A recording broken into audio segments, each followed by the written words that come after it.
Jordvarme udnytter ganske enkelt den naturligt lagrede solenergi.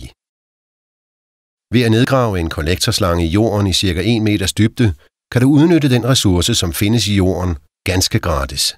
Til langt de fleste huse behøves kun et areal på mellem 300 og 500 kvadratmeter.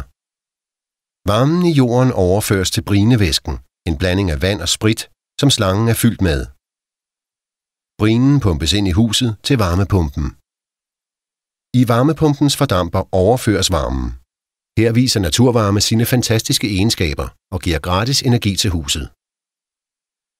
Det som sker er, at den naturvarmede brine møder det iskolde kølemiddel, som opvarmes nogle grader, til der sker en fordampning.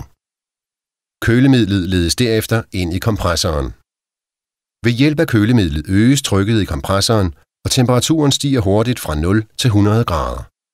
Det opvarmede kølemiddel ledes nu ind i kondensatoren, hvor varmen overføres til husets varmesystem og brugsvand.